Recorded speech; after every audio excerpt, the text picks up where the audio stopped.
For the past decade, emails have been the primary channel for business communication. And studies shows that emails are not going to disappear, possibly ever, until the robots kill us all.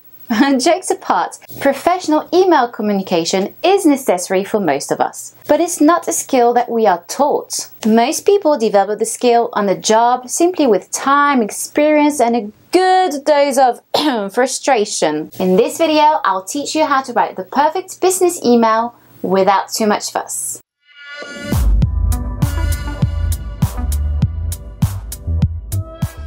Hi, I'm Lisa Joy from Mozzalingual, and I'll be showing you right from my computer an easy step-by-step to writing a perfect business email.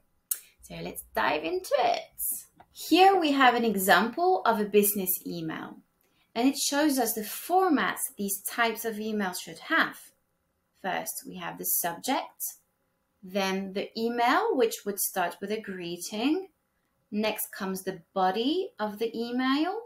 Finally, we have the closing and sign off. As you can see, there are 5 parts to business email, and throughout each of them, you should be formal, polite, and direct. So let's take a close look at each part in detail, starting with subject. Keep in mind that the subject line contains the first words your recipient will read about your email. If you fail to write a good subject line, then your email might never get read. So you want to make sure you use keywords and stay brief and precise. Avoid words such as hi or hello, how are you?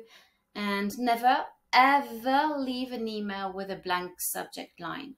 Your email will likely get deleted, lost, or you might simply irritate the recipient, who is forced to open the email to figure out what it's about. Here are some examples of subject lines that you can use and adapt to your needs. Yes, these sentences and plenty more are available for you. All you need to do is click on the link in the description box and download your free copy. I say this definitely deserves a thumbs up. So if you haven't clicked the like button yet, hit it now. And if you're not one of our subscribers, then now's a good time to join our channel.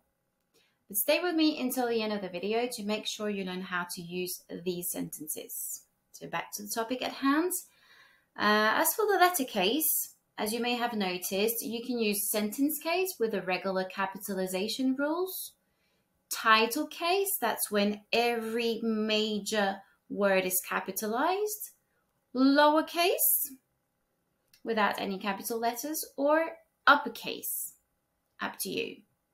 Now it's time to start your email with a formal greeting.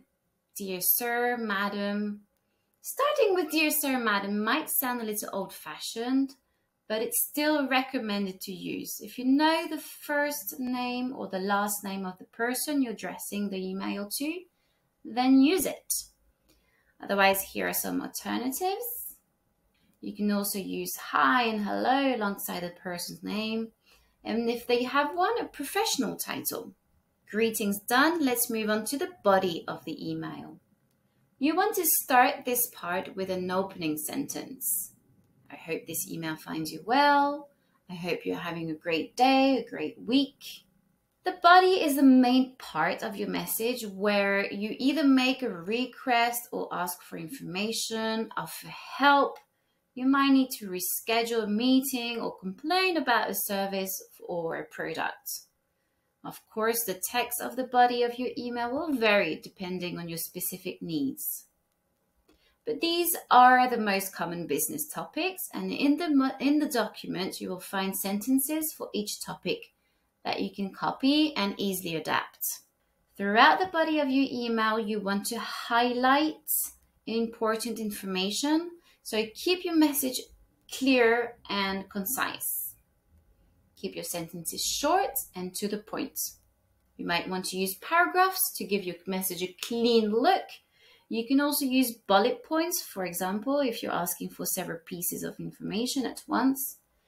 And if you're sharing links or attachments, do mention it, or else it risks going unseen.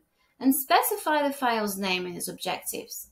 Do you want the person to review the file, check, or edit it? And use one of these nice sentences to wrap up the body of your email. All right, your email is almost done. All you need now is to close off using one of these sentences. And finally, add the sign off, which is simply your signature. That'll include at least your name. A full signature would also include your title, company and contact information such as phone number, website, and even address. And by the way, you can go to your email configuration and add this signature so it appears automatically. This is mine here. There's even an option to include a profile photo. Last but not least, I recommend that you proofread your business emails before hitting the send button, because once you've clicked that button, there's no going back. Your email can be forwarded onto others indefinitely. So double check that you followed a clear structure, and again, make sure your message is formal, polite, and professional, straight to the point, leaving no room for spelling and grammar mistakes or missing attachments. I hope you'll find it easier to write your work emails from now on. Bye! If you learned something new from this video, give it a thumbs up. Then, hit subscribe and turn on your notifications. Have a look around our channel for more hacks and tips. And if you're watching on another social media platform, like or follow our page. See you next time.